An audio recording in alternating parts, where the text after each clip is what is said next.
Oh, wait, it's me. Oh, hi. Yes.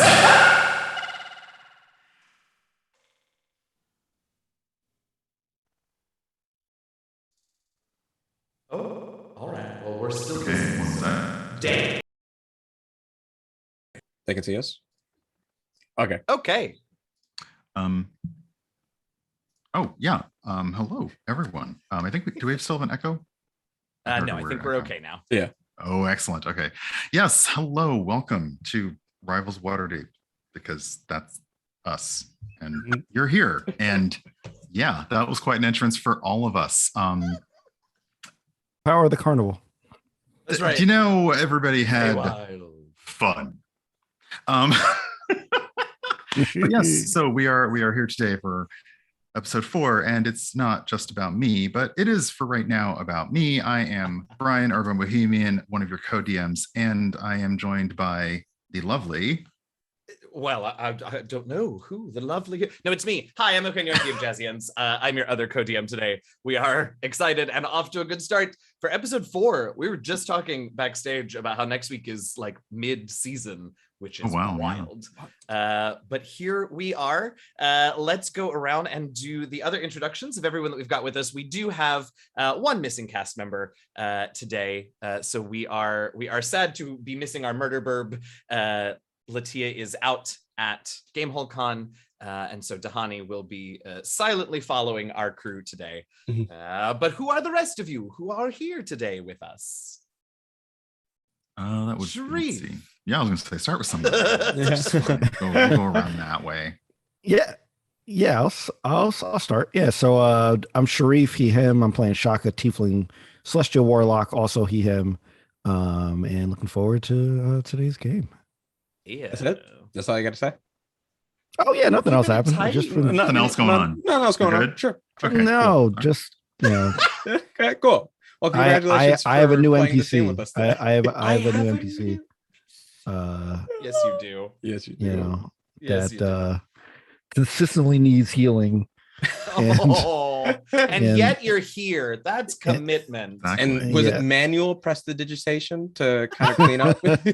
All right, Masood, who are you? You know We what? gotta stop Yes. there. That's gonna get weird. But my wife and I welcomed our son on Wednesday. So he's almost a week old, and we're not to tangent off too much into the wonders and emotions of being a parent, but it really is true what they say. You learn something every day, like a couple of things every day about your child and yourself, and your relationship. It's truly amazing. So it's been fantastic, even though obviously there's been no sleep. I've had more coffee in the past couple of days since I probably had in my like early 20s when I started working in corporate America. Yes, it's been a thing, but it's just all beautiful and awesome. So Hell yeah. Yeah. Well, we are thrilled for you and so excited for all the pictures and the developments and everything. So congrats, friends. Yes. Masood. All right, Masood, who you be? Oh, hi, I'm Masood. I realized we jumped straight to me. I'm playing Gazrick Nomrad. Our pronouns are he, him. He's your, local businessman, druid, detective, socialist construct, and really just having a good time, ready to see what else the festival has in store and what else happens on this journey. Thank you. And Tanya. You are muted. I'm apparently not to be seen or heard today. But yes, I'm Tanya. I play Selise Storio, a paladin ranger. Pronouns for both Selise and myself are she, her. All right. Thank you so much. That's us. So I guess next we need to what do we say? Shareef, hit us with those sweet ad reads. Sweet ad reads. That's right. Let's do it. Like that, slightly confused. What? My first day. Sorry. No, they could be savory ad reads. I can make them savory. Oh, Yeah, let's try that if you- today. maybe next they'll be saucy, and then after that they can be spicy. Ooh, careful how much First. salt you add to them, though. First up is D&D Beyond. I will stop myself immediately. Yeah, so D&D Beyond we use for our digital character sheets for looking up spells, creating NPCs, managing encounters, dice rolling, all that great stuff. Make sure to check them out at dndbeyond.com. If you're in the live chat, there will be a giveaway as we do every week. So make sure to look out for the code word, enter it, and you must be present to win. So I make sure that you stay in the chat to win that bundle of source material. If you're not listening live, so either you're on the podcast or the VOD, remember that we stream on Sundays at 10 a.m. Pacific, 1 p.m. Eastern. So make sure to check us out here at twitch.tv/Rivals of Waterdeep. And I'm ignoring the Zoom chat right now as I proceed. Our dice trays and vaults are provided by Wyrmwood. That's WYRM Wood, as Brian shows off exquisitely. And if you go to wyrmwoodgaming.com and you use the code RIVALS, you get free domestic shipping on all of the awesome places to put your awesome dice. And speaking of awesome dice, our dice are provided by Die Hard Dice. Check them out at dieharddice.com and use the code RIVALS for 10% off of your dice order. Eugenio is showing off now. I love that even the code DMing even goes to showing off different products. I love it. It's great. And if you want some minis in your campaign, make sure to check out Eldritch Foundry at eldritch-foundry.com and use the code RIVALSDND for 10% off of your miniatures purchase there.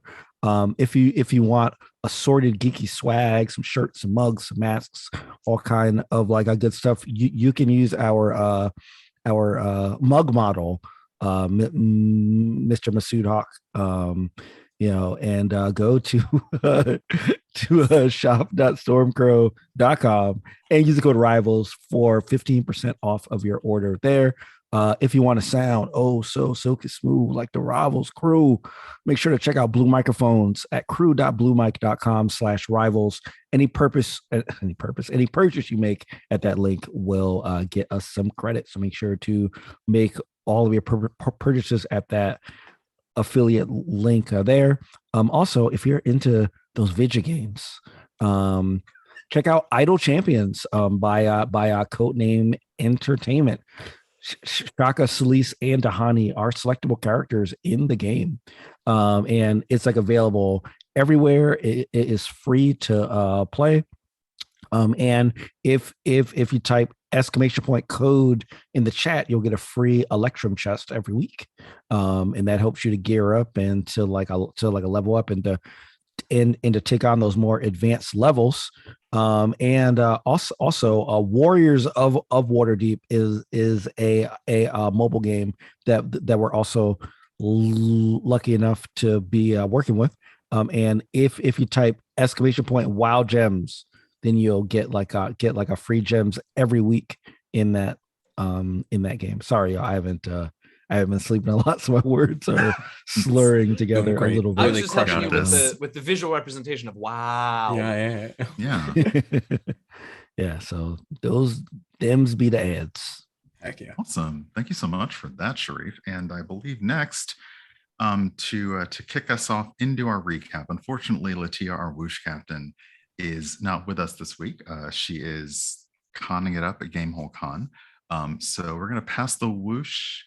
What's under a captain? I don't know. Acting captain duties. Acting captain to Masood. There's sergeant. That feels the whoosh sergeant. Yeah. I don't really know. I don't know the hierarchy. Yeah. I don't know. Yeah. Hey y'all. I would put on a whoosh cap, but my hair looks too good, so I'm not going to do that. So instead, he is not telling lies. I will just get ready for it. You get your hands nice and warm. Folks in the chat, get those whoosh emotes ready as we prepare ourselves for previously on Rivals of Waterdeep. Whoosh. Whoosh. So last week. Yeah. Oh, yeah. Yeah. No, you. Yes. No, you and you. Oh gosh, Sometimes I forgot. Yes, the whoosh. Seamless. It's yes. It. Yeah. No. Oh my goodness, yes. Yeah, sometimes it's not seamless. Go, Shaq, go! Go! It's so good. Last week, we started off with Shaka and Gazrick sort of coming upon Dahani and Selise handling themselves, of course, but a little help wasn't unnecessary. What did you all find there as you came upon them? I'm gonna let us all do a little bit of this recap. What did you all find, Gazrick and Shaka? I found a completely calm scene.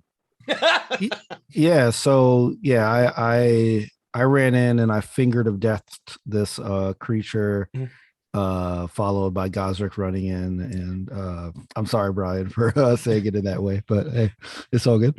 And, yeah, that is what happened. Right? Yeah, just realized what I said. And we found that the blind woman that was knocked unconscious had a mind worm, I believe it was, that Shaka pulled out, and in glorious fashion. It's beautiful. Gazrick tried to charm it. I did not try. I successfully charmed it. Okay, excuse me. I'm trying to rewrite history, man. I'm sorry. But we soon found out that it was, even though it was out of someone's mind, it was still trying to infect Gazrick with preventing us from getting to the carnival. Yeah. So I believe Selise took care of it, I think. Off screen, thankfully. Yeah. Yeah. And then we went to the carnival. We met Nicholas at the sorry. There was also a parchment that proved that woman was working with the Xanathar. Yeah. Right. Yeah. That's important because of yours history. Yes. Yeah. For new listeners, Shaka's previous patron was the Xanathar, and he was deceived. So might see a chance to get some revenge here. Mm-hmm. So we all go to the carnival. We meet Nicholas. I don't remember if he had a last name or not, but he was at the front. Mm-hmm. He was staring at us point blank with a not like a periscope. I don't know what the name of that is. It was a little spyglass. It was a little spyglass. Spyglass. Yeah. An ear horn to hear things. Yeah, he has like an ear horn. It's all seemed unnecessary, but yeah, it was hilariously played and voiced by Brian. Awesome, definitely an awesome character. And we found out that we know we had tickets from a duo, but it still seemed like a surprise that we were these invited guests there. Let's see, we ran into Mr. Witch and Mr. Light. Yeah. I don't remember if that was before or after we played those games. I think it was before. It was before we played the games, for sure. It was before. And hey, Selise, what was it that brought Mr. Witch and Mr. Light over to that's you right. all? Mm-hmm. It was a rogue, quote unquote, Cerberus puppy that we found out was not a Cerberus puppy. That puppy was smarter than all of us because it was because it was the one making the Cerberus heads appear and not some trickery put upon it. So yeah, I now have a puppy and they don't. So me. Yeah, you do. A cute little direwolf puppy. Selise stole a dog. Yeah. I did not steal a dog. He rescued a dog. Rescued a dog. Yeah, that's right. I did not steal a dog. Thank you. There will be no posters put up if anyone's missing a sometimes three-headed direwolf puppy. Sometimes three-headed. You know what? It seems like this puppy wants to be there. It feels very interested in staying with the group from what Gazrick has seen. Yeah, it does, especially the masterful performance by Eugenio of the puppy. Yes, very masterful puppy. Let's see. Oh, we also Nicholas gave everybody a pair of butterfly wings, like blue wings, that I guess is kind of like an indicator that you're a guest. I know that there were some different ones for the staff as well. I believe we all put them on. You did. Not all of them on your back, but you all have them on. I remember that Dahani had some trouble because she has wings and she was trying to figure out wings on wings how to put those on. Yeah. And I know that Selise went to chill with Puppy Fenris while we all took our hands at some games. Yeah. Mixed results. But Shaka played masterfully. Yeah. Shaka played them masterfully. I don't know how the rest of y'all did. Shaka was. We all won. On Everyone point. can confirm. We all Everyone won. That's Everyone won. especially It's just that Shaka. it's just that Shaka chose not to get a gift, Right. because he Right, played right, for the right. love of the game. Sport. Uh-huh. Yeah. So Shaka played like a ring toss with I forgot the name of the animal, but like it was like Almirage. Almirage. Yeah. It was like a teleporting animal, and he missed real bad all 3 times. Dahani did like a Cyclops stare. Where like which like I love, she levitated and sat like crisscross applesauce in the air and It's great. outstared this Cyclops, who I imagine has a massive eyelid that it takes a while to you see it struggling. Like, what game did you play, Gazrick? I played Count the Feathers on the Cockatrices, and they were cockatrices. Cockatrice. Cockatrice. I don't. We have to stop saying a bunch of these birds which were in a cage, and I had to count their feathers, and Gazrick used his knowledge of nature and understanding that he knew about a little bit of the fauna of the world, and figured it out and got pretty close in his guess, and then tried to rig the game that was rigged for everybody else, but seemed ineffective.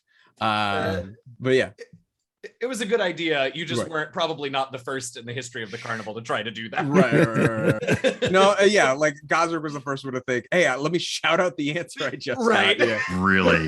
I mean, yeah. Right. But a good games session nonetheless. But you were at a carnival, and so of course I then had won a kit of self-painting, disguise self. Which right. That's right. We'll figure out how Gazrick uses it later on. I can't wait. I can't wait. Dahani got a fake unicorn horn full of candy, I believe, was Dahani's prize. And then you all decided it was time to, you've played the games, and now let's go for a ride. And Witch and Light had suggested to you that there were 2 sort of rides that you could get on that would give you a lovely overview of the carnival, so that you could select your future attractions. And one of them was to ride dragonflies, which we thought was a bit much. So you opted instead for the bubble pot teapot, where you could ride in lovely bubbles that just went up and came right back down. Seemed very sedate, very safe. Shaka, you were up there and you were very invested in looking at something up there. What was it? I don't remember now. Do you remember? Yeah, I was trying to figure out the ring game. I was trying to see if maybe I could. He was trying to spot the pattern from above of the Almirage teleporting. Yeah, that's right. That's right. Yeah. I was caught up in pre-seeding and post-seeding. Yeah. Understandable. And trying to figure out what that smoke was doing. That's right. But Gazrick and Dahani saw other things. Yes. Noticed that there was I believe it was like the light of the carnival had been an indicator of how much fun people were having. That seemed to be really important to Mr. Witch and Mr. Light, for whatever reason, of maintaining the carnival splendor or whatever. We are speculating. We don't know. But we did see a certain pocket where light was being sort of drawn in and consumed in some capacity, and we saw it emanating from an individual that was heading into a tent. Rivals, being the inquisitive fellows that we are, with no real cause or justification other than that's weird, we're like, let's follow that, and that, I believe, is where we're going, right? As a DM, that is my favorite thing about the honestly. So let's think about it afterwards. Is like, so we saw this weird thing and we were like, let's investigate. Like, every stone will be turned. We like it. That's right. That's right.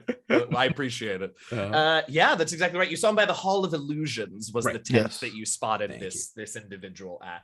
This and came down, informed Selise and Shaka, who had missed the whole thing, right? About it, and that, I believe, is where you're headed. Are we caught up? I think so. Yeah, yeah. Shall we hop in? I guess the only other thing is Kent and Virgil back Right. home. Right. Kent trying to dress up as himself. Yeah. Right. Cosplay as himself in the cosplay contest, which sounds amazing. Yeah, that should Can be I- coming up. Can I ask a question that does not need to be revolved, but something I've been thinking about ever since the reemergence of Fenris, the appearance of Fenris? Yeah. Who's looking after the dragon wormling while we're out? Yeah. So So anyway, y'all went over to the Hall of Illusions. that is here's what Brian and I will say. That is a good question, Gazrick. That is a very good question. So anyway, here at the carnival. Figuring out how to cast the message spell and Yeah, sending right. it. Yeah. And another thing, y'all, don't forget. So you all are heading over towards the Hall of Illusions here at the carnival, and you can see this great big, it's one of the bigger sort of tent attractions at the carnival, only sort of dwarfed by the big top, which is obviously the big central event tent. But the Hall of Illusions is pretty big, and its tent is sort of painted with this mural of images that are constantly shifting and moving. You can see grinning fairies diving in and out of pools of color on it, and just swirls and sparkles, much like much of the decoration here at the carnival. The sort of white and red stripes at the top on the roof of the tent sort of are slowly rotating. It's actually a little hard to look at for too long. So you sort of get a sense of what's going to be in here. Take your Dramamine. And you have lost sight at this moment of the person that you spotted, but as you were coming down in your bubble, you saw them heading for the entrance to the Hall of Illusions, and standing sort of at the entrance to the hall is a clown looking, but not like simple clown. There's not over excessive makeup. Don't worry, he's not that scary, but he is sort of in like muted like grays and whites and blacks, muted garb, just sort of standing at the entrance and watching you.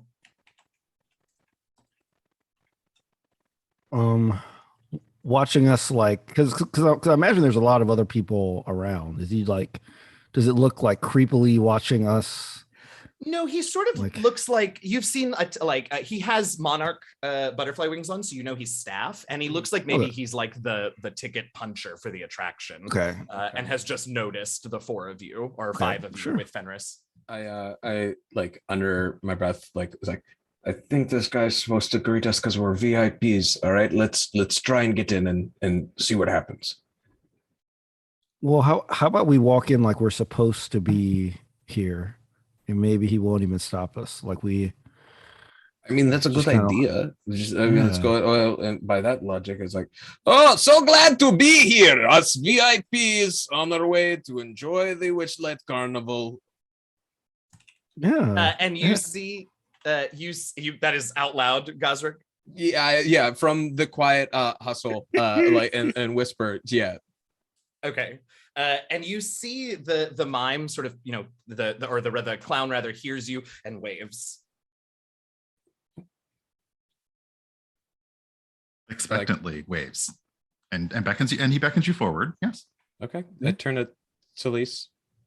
Do we just go? You're the one that walked in like we own the place. What do you expect? We're VIPs. Isn't this how the 1% act? Let me try. Okay. I wouldn't know. I don't actually recall. Did you forget that I'm brown? VIP. Okay. Gazrick, did you forget we're brown? No, but it's a fantasy world, so I like to believe anyone can be 1%. Moving forward, Gazrick, coming back from the fourth wall, steps forward to the mime, and it says, "Hello, yes." I hold out my ticket, with my name on it. Yes, he wordlessly waves, and he takes your ticket and punches it and offers it back to you. Terrific. Great. And indicates the way in towards the Hall of Illusions into the attraction. And I do the same and keep Fenris close to me and walk in. And I'm just like, There's a little what? skeptical look on the clown's face at the puppy, but it is wearing butterfly wings, so you know. Don't worry, puppy will be fine. Yes, the clown completely accepts your explanation and again indicates that you may go ahead and pass. Question for you.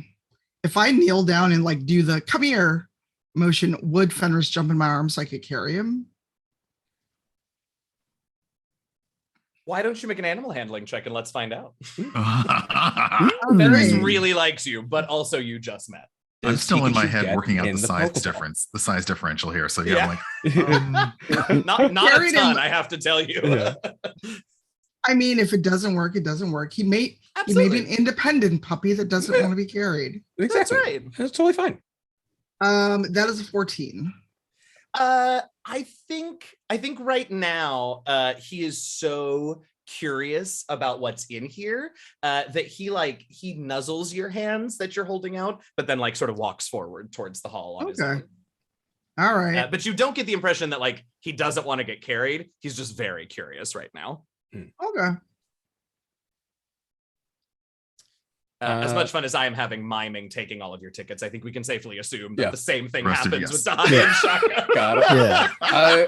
Yeah. I like hold the flap open for everyone to go through, and then we enter, right? Yeah. yes. We're in. Yeah. All right. Great. Inside the Hall of Illusions, you see rows and rows and rows of floor to ceiling mirrors. Oh. And as you begin to actually, why don't you all make either perception or survival checks just to see if you happen to see any sign of the individual you are here to find. Make a survival because I never get to do this, and I have a plus 13. 10. Oh, yes. Dirty Gazrick. 20. Dirty 21. Nice. Ooh. Ooh. Nice. An 11 on the die. So Gazrick and excuse me, Selise, Yeah. you hear further in, like there's only really one path, but it sort of twists and turns, so you can't see all the way through, but you can hear very, very soft footsteps sort of walking deeper in the hall. There's someone already in here. Yes, I think it's the individual with that aura that seem to be counteracting whatever is forcing people to have a good time or measuring people's good time here. Time to go follow.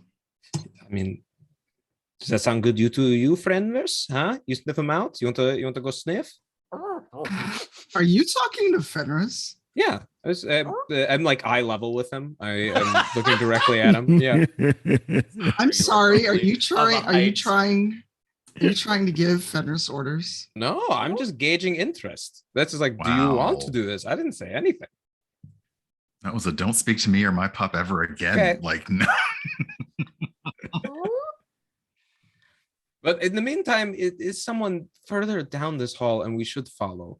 But yeah, is there a way? This place is very confusing, and I'm worried we're going to get separated. I'm going to try and see if there's anything I can do. Yeah. You know what I'm going to do? I'm going to cast Mold Earth as a cantrip. Okay. And I just want to like make a like earthen tether, like a stone or like a dirt clay based rope that like at the very least that we can all hold on to between us. Oh. Okay. Yeah. Okay. It's basically like cool. it's a hunk of dirt. It's more like a hunk of dirt in the shape of a stick. If that we all can like walk down and like hold on to. How big is the stick? I think it's Okay, like it's- probably like 12 feet, so we can all get a hand on it comfortably without being tied up on one another as we like All right, explore. That's gross. Yeah. Yeah. Okay. Yeah. It's disgusting. I'm not touching it. It's, I come like it. on, we're gonna get lost in. We're is it dark? adventurers. And as Yeah, is it- has been mentioned, it's sorry, it's not like it's dark end inside as you would, as it's lined with mirrors, but as has been said, there does appear to be a path through the attraction. It's not like it's necessarily a maze. Yeah. It does appear to be a path through it, and the footsteps that you heard further along are along the path. But as you said, the halls are the interior walls are lined with mirrors, but there's sort of a Cool. Who's leading this little lineup? It should not be Gazrick. It really, in terms of if combat's happening, it really should not.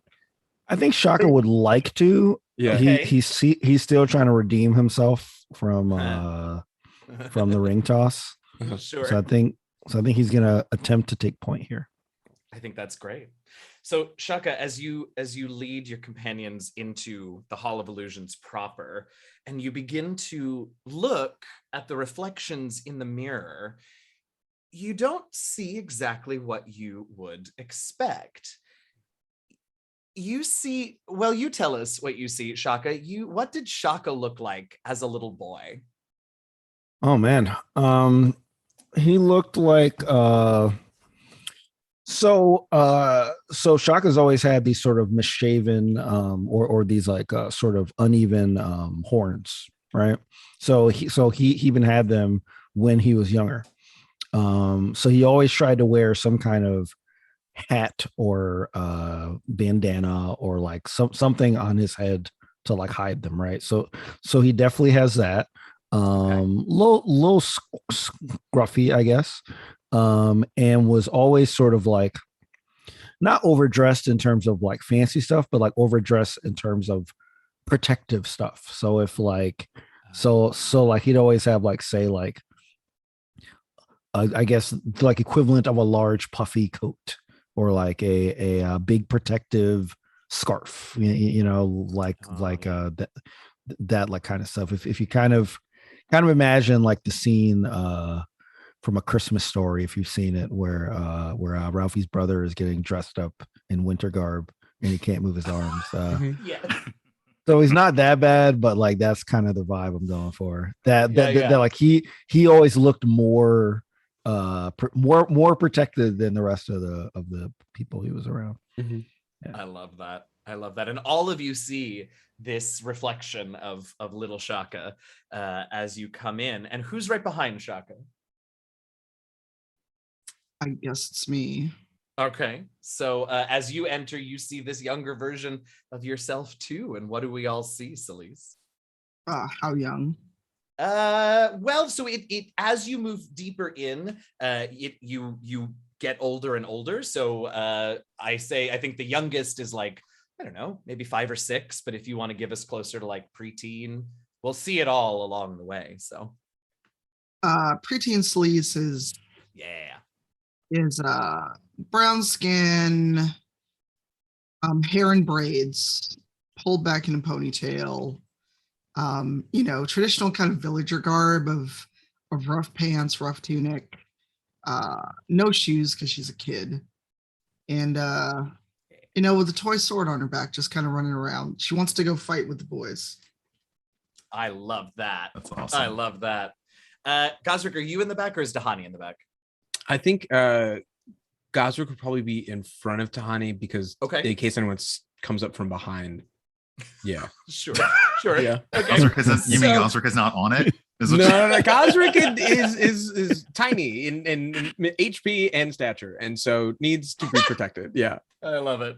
All right. So then what is young Gazrick? And again, you can sort of pick at which point you're describing. Sure. I think we see a like maybe 10 to 12-year-old Gazrick running through, and his hair is just like so black it's almost blue. It's like really short at the top, and he's like a little kid. His head is way too big comparative to the rest of his body, and he's running around the corner, and you see him with a bow on his back and an arrow in his hand as he's looking around a trunk of a frozen tree at a like ice boar that is digging beneath the snow for something it had saved a long time ago before it started his hibernation. Gazrick readies his bow and takes a shot. And then we see him later sort of dragging it back to what would be the equivalent of a lemonade stand that he has set up with now the boar ready to be sold. Awesome. I love it. Okay. And of course, Tahani's bringing up the rear. She's an egg. So I don't want to make decisions for Tahani. I wasn't ready for that. That's good. That's real And good. as, you know, and, yeah, these are not like the funhouse mirrors, so there's no like visual distortion of your bodies. Yeah. Right. You're not taller or shorter, but yes, as you pass through, you do see yourself, like you see reflections of yourselves at various advancing ages. You know, and you're essentially they are sort of following you up until the person that you see today. And a little further sorry. A little further on. Mm-hmm. I shouldn't have read the chat. I know, me either. A little further on, you do you see yourself. You see yourselves. You see yourselves slowly advancing in years. You know, and nothing about what you see is particularly disturbing. It is all part of. It's all part of illusion. It's, you know, these are not predictions. It's really just kind of the magic of the carnival, figuring out from contextual clues what it can be like. Oh, here's what maybe, you know, it's their version of the age advancing filter for faces, you know. And yeah, you checking because he okay. And yeah, there's still you know, you are still evident that the footsteps are still ahead of you. You haven't run into that person that you saw come in here yet. I completely lost my words. That's okay. Nope. You do at one point, though, a little further on, once you get to about the spot where you all are, you're getting a reflection of pretty close to your current age. Those of you who heard the footsteps and have been keeping an ear on them, hear them stop. They must have heard us. Or they saw something worth looking at. We should walk softly. Yes. I think I have this prepared. Let me double check. Oh, the druid break the gate, the stealth game spell. Yeah. What is that? What is that? I remember Or a few the times this has not gone great for you. Pass without a trace. Pass without trace, yeah. That's it. So I cannot spell it. Love a pass without Yes, trace. pass without a trace, second level. I'll cast it on us. All right, so Yeah. you can all make stealth checks and add an additional 10 on top of your final number. Oh, great. It's good. I got with that. I have a dirty 20. Otherwise, it was a flat Great. 10. Yeah. I'm sorry, That's we're why we love adding the spell. we're adding 10 to whatever we roll. Yeah. Yeah, Correct. an additional 10 on top of whatever bonus Yep. you've already got to it. Yep, 18. Oh, I needed that because it was going to be bad. 18.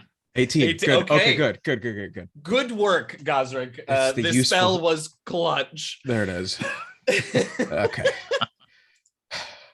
That's why, yes, that's you why we all prepared it. That's right. Yeah. So you all have almost similar to the way that the light and the vibrancy was sort of muted around this person.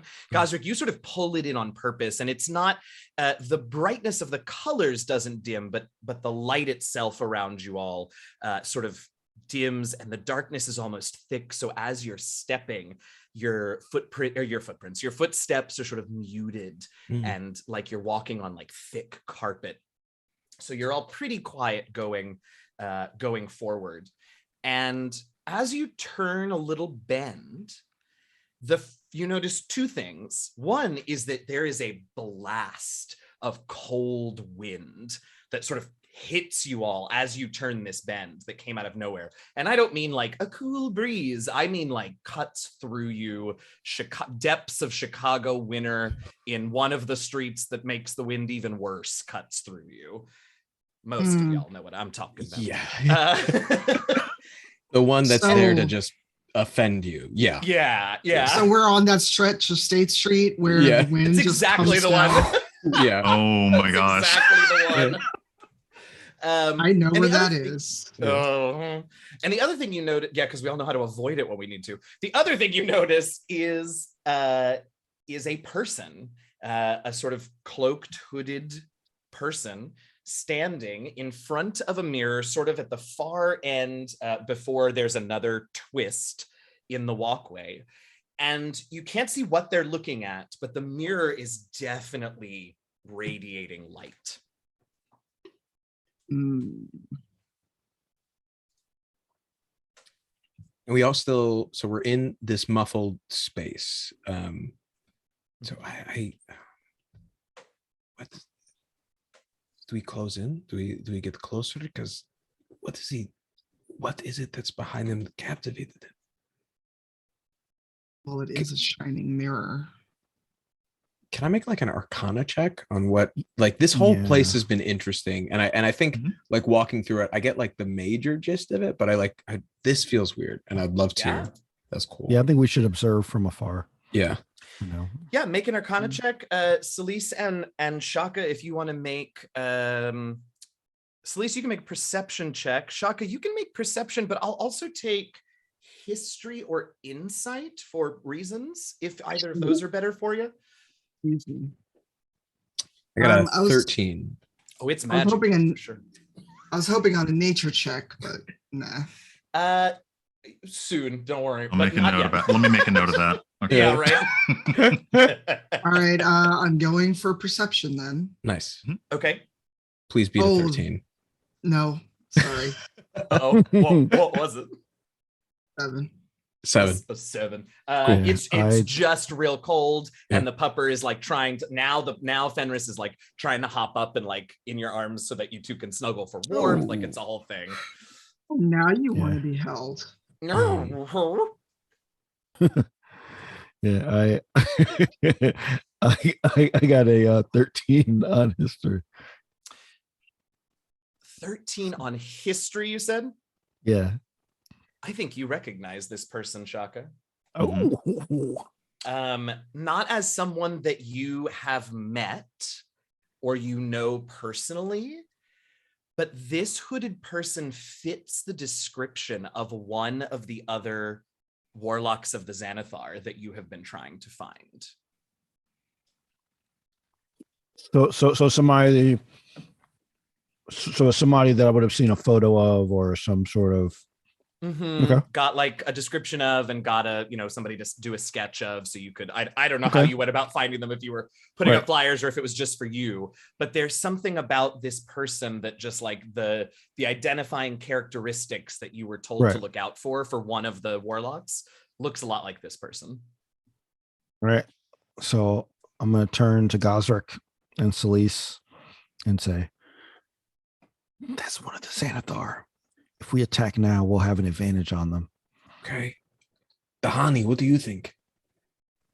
Just because I want to include them. It feels rude to not if we're all huddled together. Dahani wants to be where the danger is. So absolutely. Dahani has consistently 100% wanted to go where the danger is. So correct. She is all in. Yeah. So if you think this is the right call, well, actually, maybe we should, if we haven't been noticed yet, let's observe for a little bit more and see if we got to find out what they're doing with this carnival. So like maybe I can also let's just wait for I can hold the person. This might be the opportunity to maybe get the drop on them. You know what I mean? I could also pin them to the wall. Right. You know what I mean? Here's the thing. Do we wait until there's a reason to act, or do we act before they give us a reason to? Well, I don't mean wait for a long time. I just mean they might be trying to summon something, or they might be, or like we might hear them reference something that we might not get if we just immediately, I take them out. Totally hear you. That's why I don't know what to do. Do we stop them before they summon it, or do we wait to find out what it is? Like, About 30 seconds. Let's wait 30 seconds. okay. While we're waiting, I'll I'd take like my to. stopwatch out. Yeah. While we're waiting, I'd like to use primeval awareness. Oh, yeah. Okay. As an action, I can expend 1 ranger spell slot, 1 minute level of slot, to sense whether any aberrations, celestials, dragons, elementals, fey, fiends, or undead are present within 1 mile of you or within up to 6 miles if you're in a favored terrain. It does not reveal the creature's location or number, just if some are around.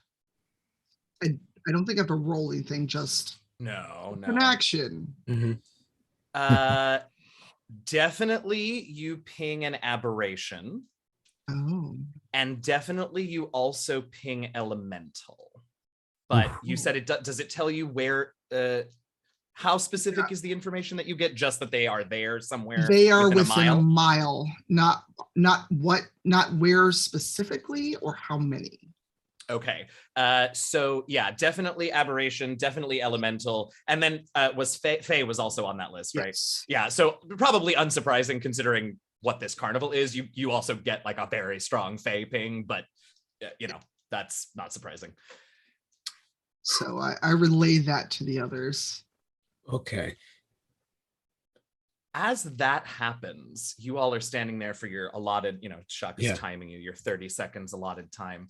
Let me have you all make perception checks as this figure begins to very quietly speak.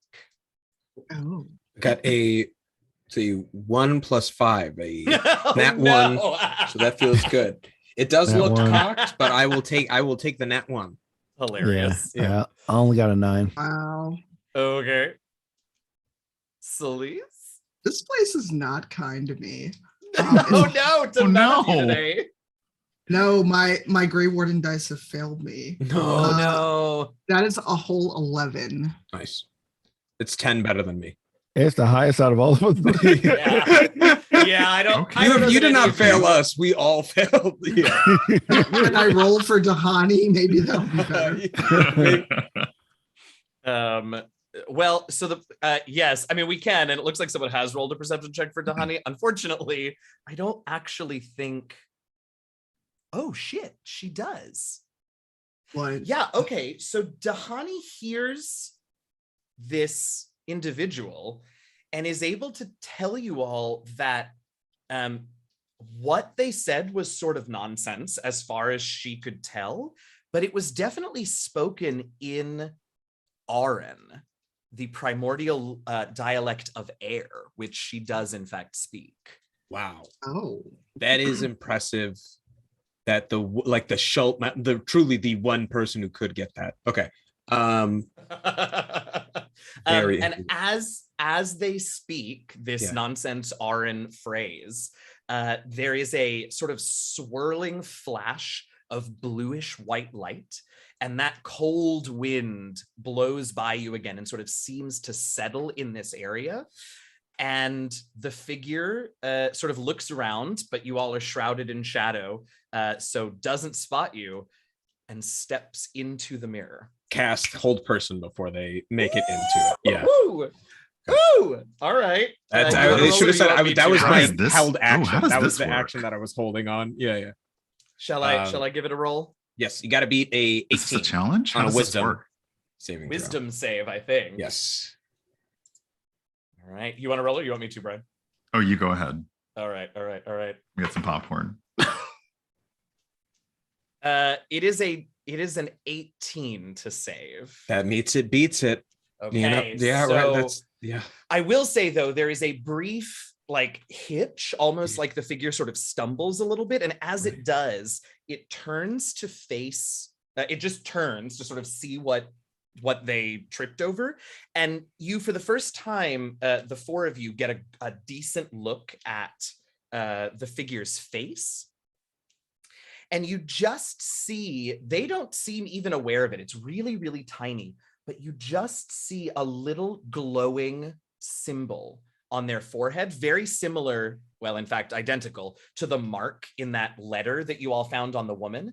And it sort of flares and then goes out. And Gazrick, why don't you make me an Arcana check with advantage? I would love to. Okay. That will be the circle with the 10 spokes coming off of it. Thank you for the advantage, because instead of a 5, I got an 11. It is better. It is better. You're right. It is That is significantly better. Yeah. Wow. You are It sounded like I correct. was ungrateful. I am grateful. I got you. 11. 11 is just enough to know that whatever that was, it is what kept the spell ultimately from working. But beyond that, you really don't. You're not sure. I'll take a shot with my longbow, or are they already through the mirror? I think at this point they have picked themselves up and are through the mirror, but you could see if you can. Well, I don't want to suggest any courses of action, but I think can I you keep calling it cold, and you keep saying that it's really, really cold. Gazrick kind of knows cold. Can I make a nature check on this portal? On this, advantage. Okay. 18 for the first one. Good start. 21 for the second one. Wow. Okay. I was going to make a nature check, but never mind. This isn't Waterdeep cold, and it's not even Icewind Dale cold. You haven't felt cold like this in a very, very long time. This is the platonic ideal of cold. This is elemental cold. Okay. Okay, this is it. I turn to the group. If we're going to do this, we have to be prepared that it's going to be colder than anything you have imagined before. So Fenris will be okay, but the rest of us will struggle. But I think I have a solution, if you all will allow me. What solution? I want to transform us all into polar bears using animal shapes. And so that way, at the very least, we don't deal with any cold resistance, or we'll be able to track in the snow. We'll be okay. Animal shapes. I will read it for the class. Love that spell. It is a 8th level. I'd just got the ability to do it. Your magic turns others into beast. Choose any number of willing creatures that you can see within range. You can transform each of them into a form of a large or smaller beast with a challenge rating of 4 or lower. And then on subsequent turns, you can use your action to transform them into new forms. So if we need to adjust, we can be ready for whatever comes our way in this incredibly cold place. It's a concentration spell.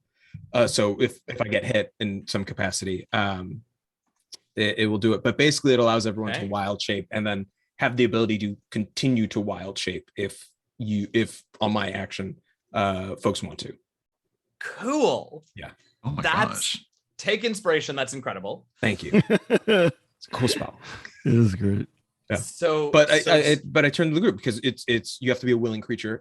Is this something you would do you think this would be better for you in a potential cold environment than where you are now? Because I'll be real, having thumbs is also very useful. How long would we be bears? I can do it for a day, but at any moment, you can stop. And also, if you get hit a bunch, you'll slip out of it. I'll keep my thumbs and watch over everyone, because Selise is I don't know about this. Yeah, anything that gets me closer to the Xanathar, I'm down. So let's do it. Cool. Then I'll wild shape the 3 of us into polar bears. They're challenge rating 2, so I think that'll be all right for us. And thank you for putting that in the chat. That's so useful. And because that way we'll also be able to smell out anything in the cold, because if it's snowing, the visibility will be low. Gazrick just starts repeating all the lessons he has learned as a kid, not even realizing of being just standard ice safety. You just got to know these things. Yeah, when you're going out. Sure. So yeah, and I love that.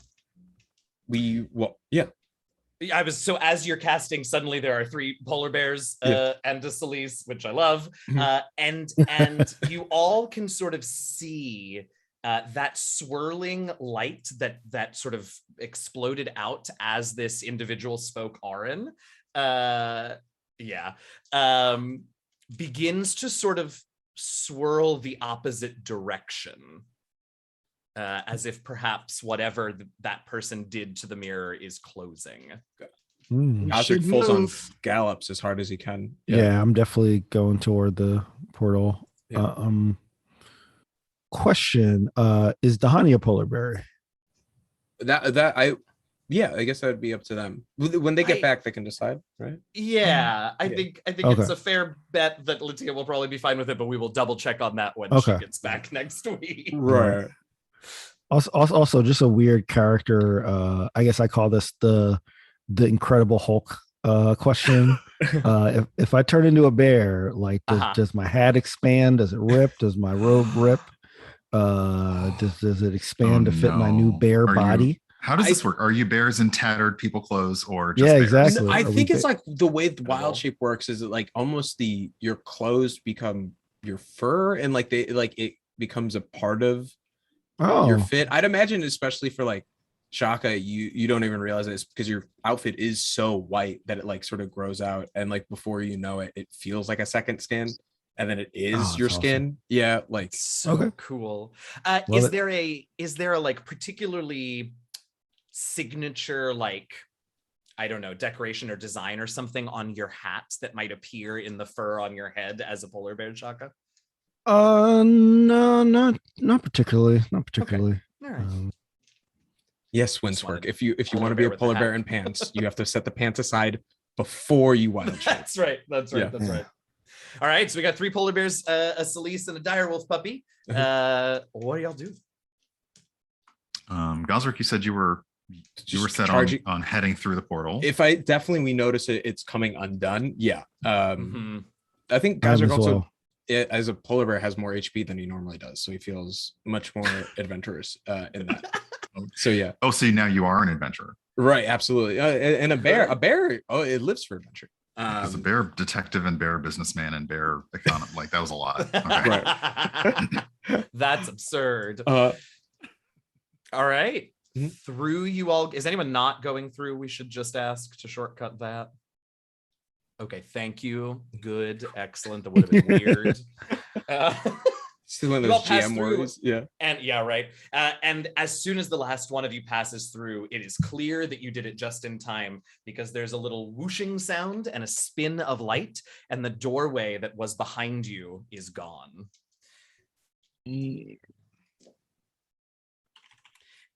Well, and ahead of you is we're doing this. White, cold, wind, snow. It is your polar bear forms. The 3 of you make it so that the cold is not unpleasant necessarily, but you still are aware it is cold. Selise, this is unlike any cold, and you went and got them from Icewind Dale, from Revel's End. This is worse than that. Oh, great. I mean, I'm wearing a long winter coat or a long coat. It's not like I'm out here in like short sleeves. Yeah. But I actually whistle for Fenris and see if he wants to like hang off my back. A, for warmth, and B, just to carry him so I don't lose him in the snow. It's just like draped like a stole. Sort of just around across the back of your neck. Backpack pup. Yeah. I also love the image of like Selise just walking through a tundra with 2 polar bears beside them to keep them warm from like body heat as they're like so badass. That would be a badass moment to see somebody from a distance to see that. Yeah. Dahani as an Arctic hawk flying through the it's a great image. Yeah. Oh wow. Yeah. Oh yeah. Can that spell? Wait, go ahead. Same brain? Yeah. No. Like, is that what Dahani became? Because it's up to Tanya can tell me at any point because I can use here's the best thing about this. On subsequent turn, you can use your action to transform affected creatures into new forms. Oh, absolutely. This is why it's an 8th level spot. If there were an option, so after Dahani is very much leaning into the yes and, but afterwards, if there was a realization that being a polar bear is not okay for her, and there were an option to change into something that instantly. Okay, excellent. It takes me 6 seconds in real non-combat time. Yeah. Okay, so Selise and Fenris, 2 polar bears and a badass hawk. This is like every heavy metal magazine cover ever. But Selise, you do notice that it is, as has been said, it is cold. It is beyond the idea of any cold you've ever had. you can tell that it's cold, but you are not noticing. Like you have the coat on, you're not noticing it set in per se. Like you can definitely say, oh wow, like this, as the Fox meme goes, it whimdy. Like you can tell, but for some reason it's not setting in. And as you look at Fenris, who hops up to you, you notice that the butterfly wings that you put on are somehow, even through this, like just even through all this ice and wind, somehow there's just a slight shimmer around them. And while they're not doing well, like snow is occasionally sticking to them, falling off, these cloth butterfly wings somehow something about them is keeping you at least from experiencing the worst effects. You are still cold. You are still uncomfortable beyond uncomfort. But the conversation earlier about thumbs and keeping them, it does feel like it feels like yours aren't going anywhere anytime soon. Oh, great. So I kind of just for the weather. Yeah. No frostbite, but just intense cold. So yeah, you are uncomfortable, but there's nothing right now. So it's as though you have resistance. It's nothing right now would impair you in terms of cold, except for noticing it's cold. Yeah. That said, this is like Tarami winter, and I'm like just cussing. Yes.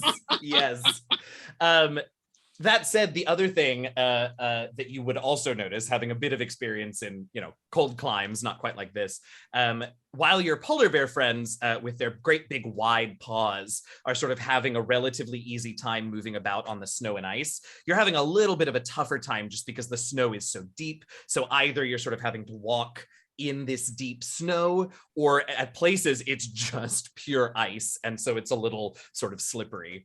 Can I ride either one of them? They're large beasts. That might be a great idea if one of them were willing and consented to that. It's fine. Hop on. Oh wait, you can speak in this form, can't you? Yeah. This is why. Well, it's what's wild, what are the rules of wild shape? What? Because didn't you do this? So you did can't this in speak in wild shape Candlekeep until you are much higher level. Well, I guess they're high level now. Okay. Then I think just like lower a paw, like the gesture. All right, and I hold on to Fenris so Fenris does not fall off the polar bear. Yeah. And I am now mounted on Gazrick, which is not a thing I thought I'd ever say in 11 months. Everything just gets more and more badass. Like I was going to say one of my favorite things about druids in general is forcing them to like come up with clever and hilarious ways to communicate with the party when they're transformed. And now there's multiple of you that have to do that, which is great. And then Selise decided to ride a polar bear, and so that's my favorite thing. I think polar bears speak polar bear, so I think Shaka and I are good. Yeah, we can. Great. Yeah, of course. Yeah. Now I wish I'd taken a level in Warlock. So I could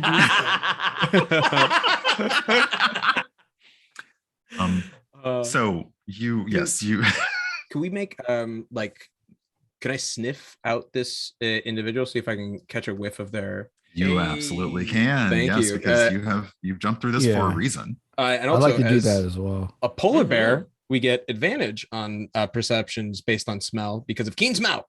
Absolutely. And you know what, Gazrick, for you, if you want to do, I know that the keen smell trait just says perception, but if you want to do survival, because I know your survival is particularly nice. Sure. And you can have advantage on that as well as a polar bear. I think my stat block though is now of a polar bear, so I might not have the same survival skills. I think that's how it goes. You retain your intelligence, wisdom, and charisma. Oh, okay. Drop from the little bear. You are correct, language? though. It doesn't look like it's polar bear. You it's Tiamlish. Yeah, it looks like you're right though, because it looks like it doesn't specifically say you keep your proficiencies like you do in wild shape. So yeah, that's fine. My wisdom is still pretty good. Okay, so I'll just roll a wisdom +5. So we go d20 +5. Okay. Where is my 2 with advantage? So a 14 and a 15. So 15. Okay, and Shaka, were you also rolling? Yeah, I got a nat 20 on perception. Yo, Nice. whoa, Wow. bury the lead. Why don't you? I'm know over here counting everything. die. You And Shareef is just like, oh, here's this next movie, though. That's where Yeah, You just see Polar Bear Shareef's head being like I've waiting, experienced and you're the like, what's wrong with y'all? Like, I did not want to take your shine away No, from no, you. no, no, no. I'm still freaked out Aw. that like my hat has become my my top of my head skin. Sure. So it takes me a little while to process. That's all. Gotcha. I was gonna say you've experienced the miracle of being a father. Nothing else impresses you anymore. No, it's fine. Whatever. Whatever. You know, whatever. I love it. Yeah, you have a definite sense of where this individual has gone. And it's, that way. Yeah, so I turn to like a Gazrick, and I kind of jerk my head toward the position that I smell this smell at, and then I go off toward that direction, expecting them to follow me. I literally put my paws in his footprints to save energy. Yes. Screeing from above. Hark to honey. right? Yeah. Yeah. So yes, like that. Yeah, okay. So yeah, you get an absolute definite sense of where this individual has gone, and you all kind of, I would say, lope. Is that an appropriate term? Oh, yeah. Is that loping? Yes. Yeah, you lope off in that direction. Shaka leading the way, Gazrick carefully conserving energy, and Selise riding, holding on. And it's not immediately apparent because you're having to deal with the sound of essentially wind all the time, but just over the sound of that blowing wind, just over it, you do hear a loud noise in the distance. Like, I did not have a noise prepared for this, but it's kind of a oh no, You okay, describe it and I'll make it. Okay. It's kind of a like growly, over the top shriek, but not, it's just, you can hear it's a rumbling growl just above the sound of the wind.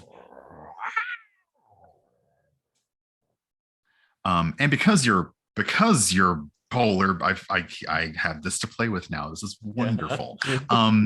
Because you already had an idea of the direction you were going, and because of your added polar bear senses, you, let me just double check, because you as polar bears, oh yeah, all right, you're keen.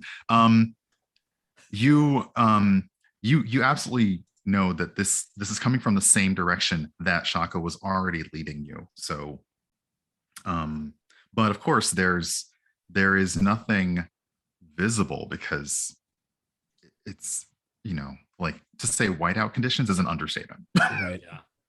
Yeah. So yeah, you're kind of heading in that direction, and as you crest what you think feels like a ridge, feels like a hill, it's really kind of hard to tell. What you see is not the individual you were following, but you do see what appears to be,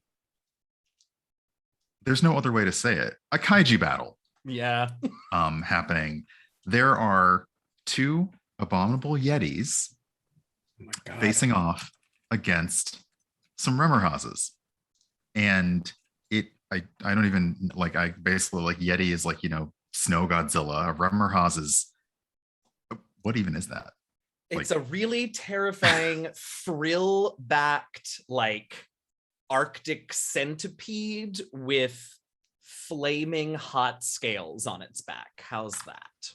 But like, both of them are, I believe, huge size. So yes, they are. I think we said they were. Oh yeah, both are. Oh, huge. They're rated as huge. We'll just say huge. Mhm. They're huge. Huge. Good God. And it and yeah, it's kind of hard to tell. The Remmerhauses are as from what you can see where you are, it's really hard to tell from where you are. Are you closing in on this, or are you maintaining this distance? If Gazrick doesn't slow down, I tug on his fur like, hold on. No, I'm taking it carefully behind Shaka. If Shaka's like speeding up, I think like following that lead, like there are big things in the snow, and like if they can survive, why would you mess with them? Like truly, like this is not fun for us. Yeah. I try to like guide Gazrick away with my knees like I'm riding a horse. He's like absolutely like because I'm y'all definitely are polar bears and no. y'all are large. These things are huge. Which like. But I leave it up to Shaka because they're in front of us though. Yeah, I mean, I'm just kind of like we can make our own path. We don't have to follow Shaka. Right, exactly. Although Shaka, for what it's worth, that scent, which you absolutely still have a beat on, is headed right for this thing, this battle that you see in front of you. Yeah, I mean, I'm not gonna stop. Because he's, thinking that he has this connection to the Xanathar. So whoever smells the most like this smell, he is lunging in the middle of this fight. In bear form. Smelted Delta corollary, you are pressing forward. Guys, make another perception check for me. This one is not smell reliant, though. This is to see if you see something. Cool. Let's do a standard perception. Goodness gracious, another nat one. Right. Well, never. Gotta love it. Man. Carry on. Wow. I How's get your snow brain today? in my nostrils. I'm not even trying. They're just in there now. Yeah. I'm gonna roll since I'm riding Gazrick, which again, not a Sure. what I'd ever say. Yeah. I'm loving every. I sneeze. Do you keep your balance while I sneeze? I was gonna make you roll to make sure she stayed on, but no, we're good. We're good. I hate all of you. Gazrick's bad luck is rubbing off of me. It's not a nat 1, but it's not great. It's only a 7. Oh, great. Mm-hmm. Shaka's going. Wow. I'm glad we're out here. Yeah. Mm-hmm. Yep. Mm-hmm. All right. So I don't. Okay. So Shaka, as you continue ahead, you're still these are very large beasts, and you are still a healthy distance away, but it essentially looks, it's hard to really discern the inner motivations of beings, but it almost looks as though the Yetis have ambushed these Rummerhauses. Like they are kind of eyeing up what looks like maybe might be a good meal. The Rummerhauses, these big frill-backed worm things are kind of rearing up, and there's been signs that there have been the equivalent of punches thrown. There have been bites and claws and scratches and back and forth. So the Rummerhauses are holding their own, but from what you can see, it looks like the Yetis are just being super aggressive. From the distance that you're at, are you continuing to close? Yes. It's like, this is like turn-based strategy. Like, are you closing the distance? Are you? Yeah. I'm imagining at this point, Shaka's pretty one track minded. He's sort of ignoring. Are you going? Wait, you're going towards the kaiju? Yes. Oh yeah. Okay. Well, I'm going to send this to you in chat because I realize we can go up to challenge rating 4. So if you want to switch over to this, this is also appropriate. We have a new 4. Okay, that's a thing. We talked about size, right? And this could be helpful. Absolutely hilarious. Let me just double check you. So these wow. I guess maybe my knowledge of walruses are flawed because I thought they were mostly water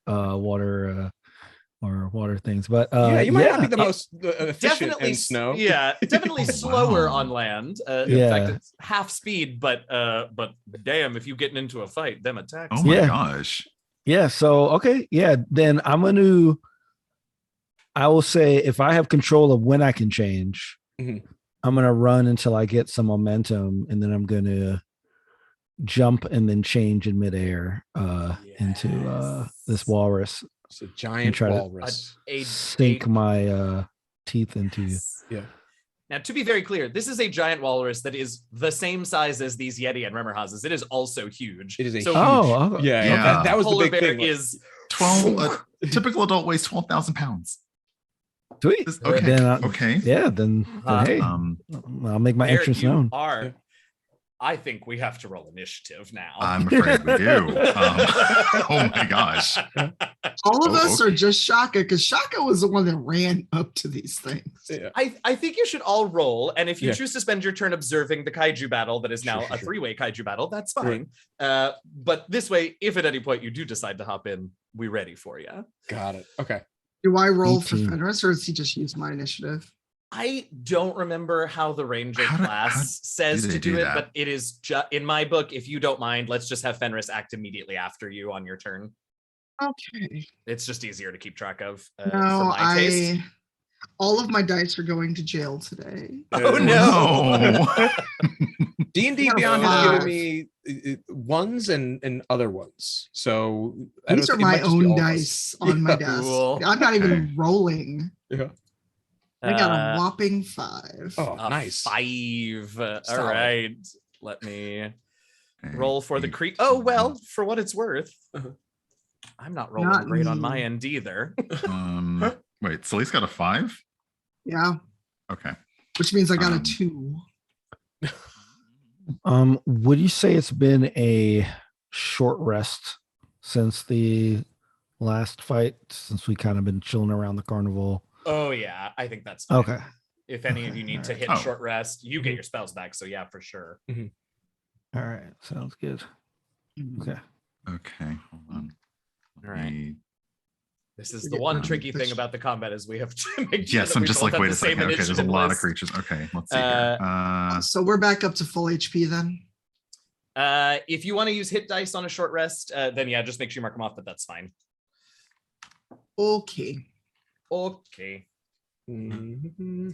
Hold on a second I here. do think that we can go ahead and give Shaka the first. I don't think. I think you're fine to go ahead and go first. If we need to call that a surprise round, that is fine.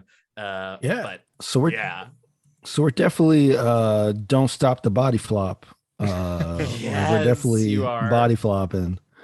And it looks like I have a +8 Plus to hit 8. on that. So let me just roll a d20 and add 8.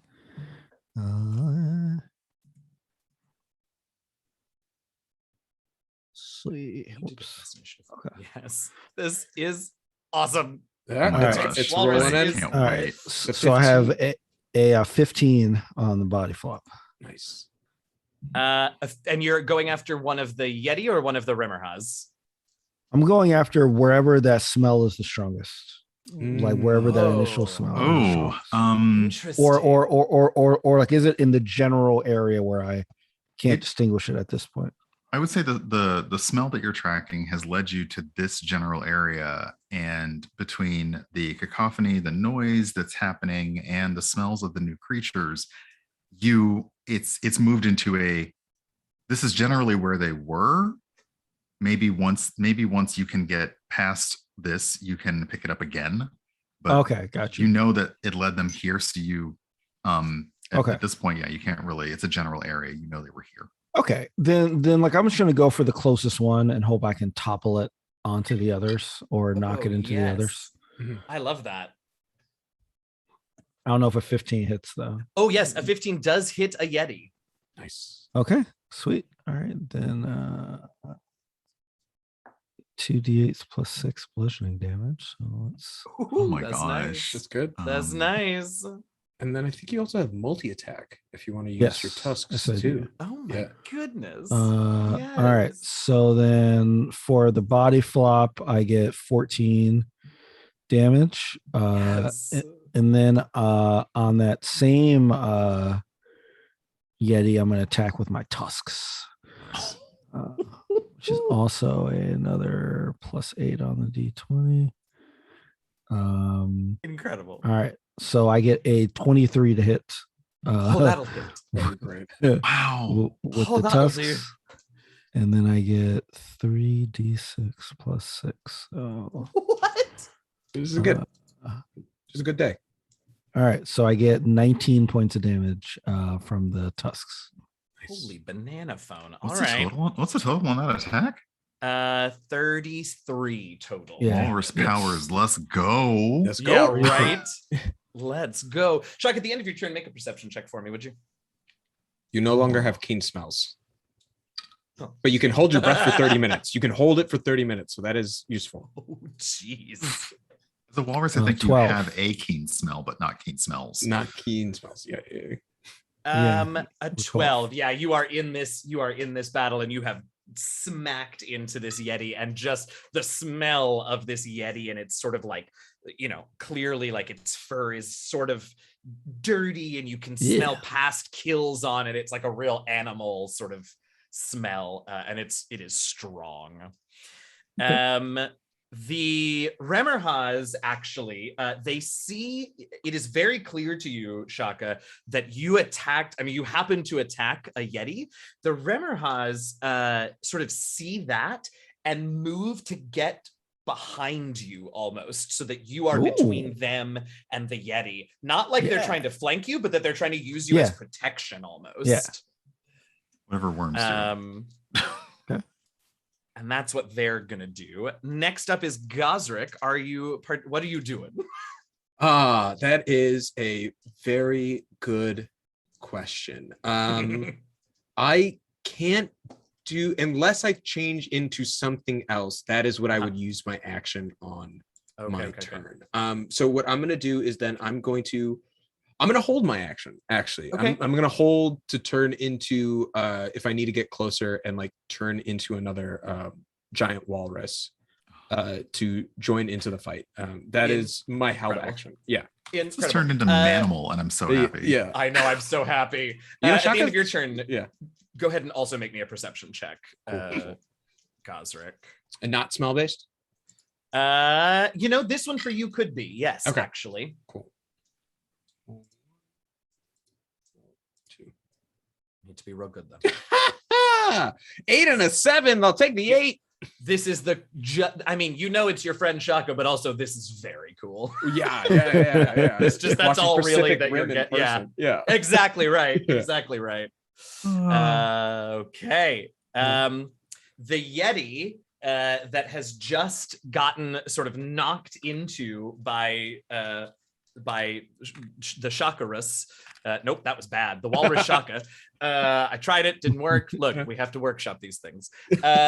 Is I think gonna growl at you, Shaka, and it is clear that the Yeti wants the Remmerhas, but understands that it has to go through you. So the first thing that happens is that it looks at you, and there is something in its gaze that is a part of this elemental cold, and I need you to make a Constitution saving throw. Okay. Shaka, and since that's a physical skill, you're going to use the Walrus's Constitution, which is a +3. Yep.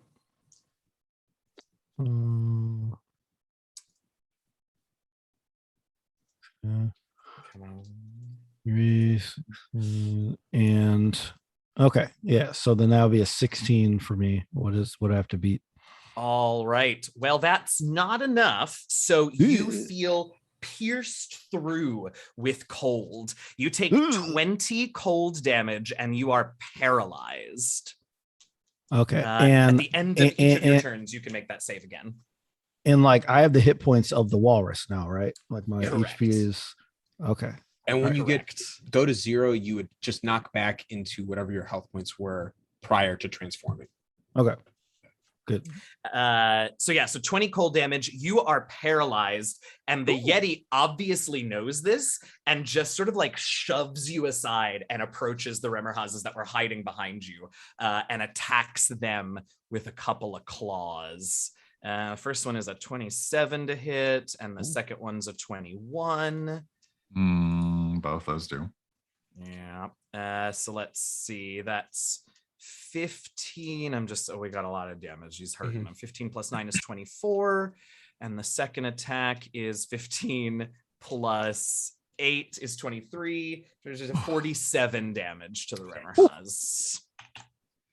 Okay. And I did that out loud just to, let you know that Nominal Yeti is no joke. Yeah. Big steaks. Oh, That's Yeti right. steaks. Yeti steaks. Ooh, Mm, yummy. Okay. Remmerhaz steaks is what we're going for here. Anyway, Selise. Selise, you're up. Okay, then. Can I see that Remmerhaz that got hurt? You can, yes. Mhm. And why don't you make me, since you can see that, why don't you go ahead and also make me a perception check? All right, I'm gonna One let of D&D you is gonna Beyond roll this for I me hope because it's- I hope it's better. my own dice have failed me. You see them. They're crossed as much as I can. Son of a Yeah, Pacific Rim to the max. It's That's wild. And that cold is getting to you. Oh, The wow. Mercury Yeah, is right? the most retrograde right now. Tell you, It's not anymore, though. it's Not. It's not topical. You know sorry. what? Whenever I was supposed to, the snow is in my eyes. That's I right. can't- That's right. Look, it's Um, cold. Are they? So this is a weird question. Are they far? Are they within 150 feet? I will let you decide if they aren't, but I think 150 feet. I think that's plenty If far. they close my- to put you between. Yeah. Yeah. Oh yeah. My What held were you- action was to jump in, to be within range. So I think definitely Yeah. it's within whatever my movement would be. That Because makes Because I'm still sense. riding Gazrick. Yeah, That makes sense. Yeah. So yeah, you're definitely within 150. All right, time to let out my inner Legolas and go for bow shots. Nice. And I'm not going to use D&D Beyond or anything else. I'm using my own dice. Let us hope. Please. Look, I get a plus 11. One of these has to hit. Well, We would hope. We would really hope. Dirty 20 and There a it 19. is. Dirty both 20 of is those a 19. yes, both those hit. Very good. Very good. All right. I get to use these D6 finally. No, those are D8. I don't know what I'm doing. Oh, my bad. I completely spaced. Where are you aiming this attack upon which whom? The Remmerhaz that would just take a bunch of damage. okay. We Brian and I were both plotting and making sure that we were on the same page at the exact moment that you named your target. So I messaged him and I was like, "Oh shit!" I was typing. What did she say she's attacking? I was like, wait, let's go back. Okay. That is Y'all, 19 damage. 19 damage with your bow, right? Correct. All right. And that's on the Remmerhaz. Yep, the Remmerhaz that already just took a bunch of damage. Okay. Woofta. It hits and it strikes true. And oddly, the Remmerhaz does not, it actually recoils a little bit. Like it had already kind of, again, like it had already turned behind you, and it actually makes a little, it moves a little further back when you do. Wait, did you already have this? I was again typing. Did you already have a perception check? Yes. Yes. It was a 4. That's it. It moves back. It moves back a bit. There's no Mothra. Like, I'm not doing another noise in the microphone because I saw y'all's reaction, so we're not doing It was that. good. It was But good. yeah, it With rears gusto. back from this attack. Yeah. And moves just a little further away. So you're still between the Yetis and the Remmerhazes, but it's moved back. Fenris gets to go after me. Oh, Yeah. Right. Yes. And he has pack tactics, which means he has advantage on attack roll against a creature of at least one of the wolf's allies within 5 feet. I think being next to me is within 5 feet. Yeah.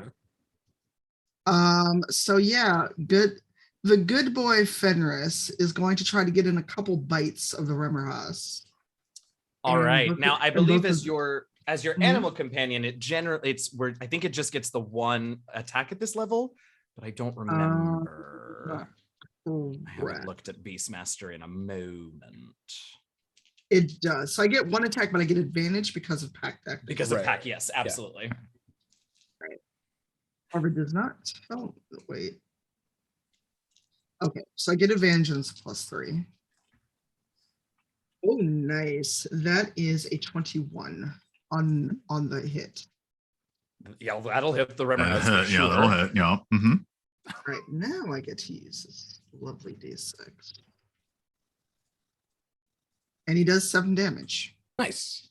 Great. As Fenris bites into this Remmerhaz, the hold on. Remmerhaz The Remmerhaus also has to succeed on a DC 11 strength or be knocked prone.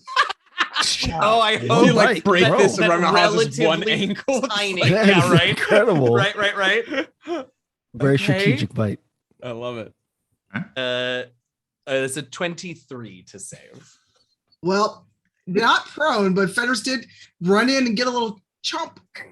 Yeah. Did get a chomp. little chomp. As Fenris chomps, though, Fenris gets a surprise. These Remmerhazes have superheated bodies, and so as Fenris bites in, Fenris takes 8 points of fire damage. Whoa. Hero cell. Oh God, why did we make him a puppy? I'm gonna feel bad every time I heard yeah. it. Yeah. Well, that's 100% fine. Actually, I'm gonna ask, Selise, I assume you're keeping an eye on Fenris as he's yeah. charged in. I'm gonna ask you to make another perception check for me. Yeah, it's one of the dice work, please. Like, please, whichever one it is, please. Come on with this. I have like literally 20 D20 on my desk. One of them has to work. Oh my God, that's so much better. It is a 15. Okay. You notice that while Fenris's attack didn't necessarily knock the Remmerhaus prone, it actually has kind of like it was rearing up away from your attack. It got bitten, and it has completely pressed itself downward into Almost like a submissive pose or something. almost exactly like a submissive pose. It has pressed itself downward into the snow and is it's been hit, so it's not moving at all, but it has just and like the snow is up, and Fenris sadly got a little got in good but also got back. But yeah, the Remmerhaus has basically just been flattened in the snow. It doesn't appear to be poised or rearing for anything at this point. Would animal handling work on the Remmerhaus? That's a great question. It is a Not is it a Not beast? impossible. It's not a beast. Okay. Let me look at. I mean, I have done my attack action, but could that be a reaction? Let me give me think, just a moment to take a look. I apologize. While you look at that, Selise, what are you thinking you want it to do? Because that'll also help us. Either retreat. And I'm guessing I can't talk to it. Probably not. I could also try rebuke the violent as a reaction.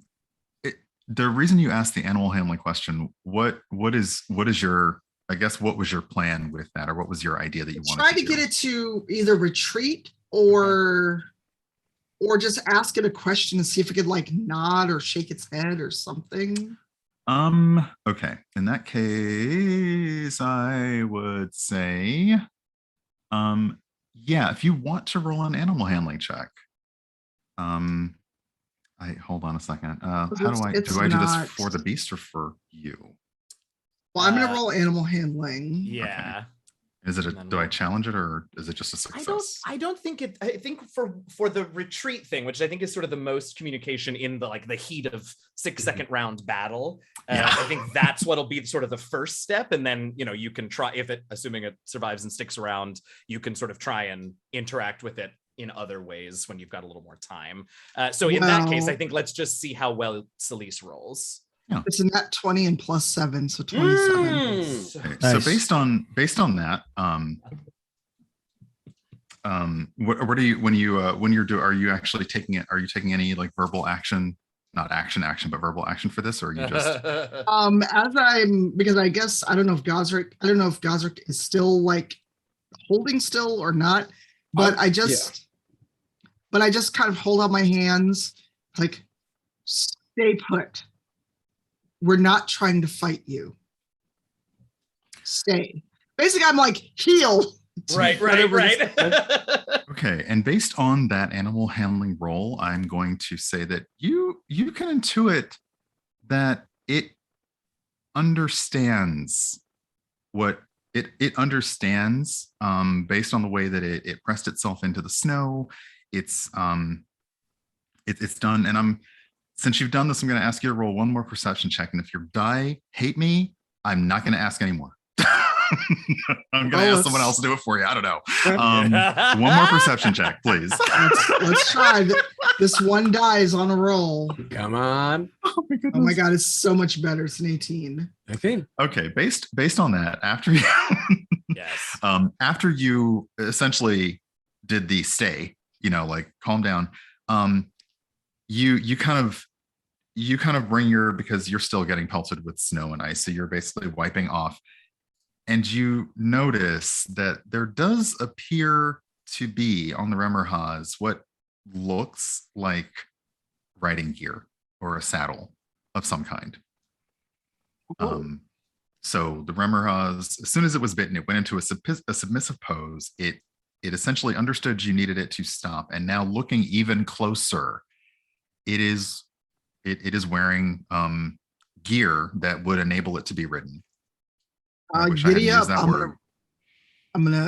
I'm not gonna use that word, but I'm going to switch my steed. Perfect. I buck you off in a moment. And then, Wow. Then you go Is that- flying and yeah. land on the. to No. give you a little bit of I extra love height that. difference because I'm still There you large. go. I'm not huge. There you go. But yeah, Wow. and then I'll wait till my turn because I think that'll be it. Yeah. Yeah. All right. Well, an eventful turn. Shall we move on to the second Yeti who is here with us Oh my and God, wants? Right. There Oh, yeah. is- Oh, there are two of sadly, them. There are two of them, yes. Yeah. And this Yeti has seen it's seen what's going on. You've sort of its prey has run from it, but it did see a flying walrus body slam its packmate, and it is going to. I'm Oh, sorry, no. that was just the sight of Shaka turning into a walrus and slamming. I love everything about that. Yeah. Perfect. That was right the first time. It's going to make an attack at Shaka. And because- unfortunately, Shaka is still paralyzed, so it has advantage. Oh wow. Oh right. All right. That's can I cool. do this It was with- nice oh, knowing wait. you, Shaka. It's cool. It's Yeah, cool. it's nice not Um, pulling I would in like to Shaka. use my held action as it Oh, goes to attack did. to bound the bend and to go from underneath just to jump up and come a walrus myself as Gazrick appears. Did you just They're unsharpened. They're black Ticonderogas. And Gazrick appears as a huge walrus as well. Okay. I'll put myself in between this attack, in between the okay, so you are basically intercepting. I'm gonna body block. Yes. Okay, Walrus awesome. alone. Walrus all alone. right. Feeling that. Especially that with case- Selise no longer a concern as being caught in the fray, like directly. Right. Absolutely, yeah. Okay, well now we have two Oh. Walrai. Two all right. Two all right. Two all right. Yeah. All right. Cock and OUWs eye, up. all right. We run Yeah, it. for Okay. sure. WW's up. for So walruses. it basically reaches out, and this is I'm actually since you essentially changed its paralyzed target, I'm going to give it a disadvantage on this one because I that was think pretty that sounds badass. right. Okay. Yeah, I was just like, it can have advantage, but yeah, on me, but because I was putting it in its way. But yeah. Moving target. Right, that's also Okay. fair. I appreciate it. Does a 20 hit? Yeah, my Does a 20 hit a armor, wall roll? it's 9. Walrus's Yeah. armor rating is very low. Yeah. Oh Yeah. wow. Okay. Yeah. Okay. Gotcha. Okay. Then that's going to be 9 slashing Mhm. plus what was that? Plus 10 cold damage. So 9 slashing, 10 cold damage Okay, so on 19. Okay, got it. That is okay. and yeah, based on this, it was a little surprised. It's still going to go for Shaka, Mhm. because this is an interesting diversion. Right. But yeah, it's still gonna swing at Shaka. let's see. Wait. Where's my dice? There it is. 17 hits a walrus. Yes. Yeah. Still 9. So yes. All righto. Yeah. Yeah, my AC is 9. Yeah. Okay. Then yeah, it's useful just to be on scale, but like yeah. We so that's walruses gonna be, are not nimble. They are not quick. let's see. That's gonna be 11 total of 19 damage. Another 19. 20. Sorry, okay. 20 towards Shaka. Oh, this one's because it was it was like, oh, whoa. But it's got 2 claws, so Right. So yeah, it's essentially it's a little confused. Yeah. Because the point was that Remmerhas were on the menu, and now it's got walruses, whatever. Walruses and other beings intervening, and it's like, okay, I was just here for some barbecue, and y'all like showed up. So all right. I realized I have to make a concentration save because I got hit. Walruses. Yeah. Okay. So that's just a D20 plus con. Okay. Yeah, it's cool. a con save. And how much damage did you take? I took a 19. Okay, so DC 10. Okay. Oh, buddy, it's a 10. That'll make it. Meets it, I appreciate it this time. time. Yeah. There's like everyone feels the very slight rippling of their skin, and all of a sudden it smacks back into place. Okay.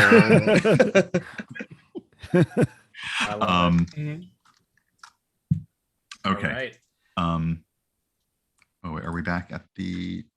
So yeah, that was that was the Yeti's turn. End of the turn. All right, so we're back at the top of initiative, and Shaka, it is your turn again. Things have developed. Well, if this Yeti hits me, I'm gonna hit it back. Well, first you need to make a Constitution save to see if you are no longer paralyzed. Oh, right, yes. Which I forgot to say at the start of that. That wasn't a gotcha, sorry. Yep. No, I should have remember that. That's all right. And my con is 3, right? Plus 3. Yes, correct. Oh wow. All right, and it's only a 12. Ooh, so you see everything happening around you, but that cold is still locking. That cold from the Yeti's gaze is still sort of in your bones and locking you up there.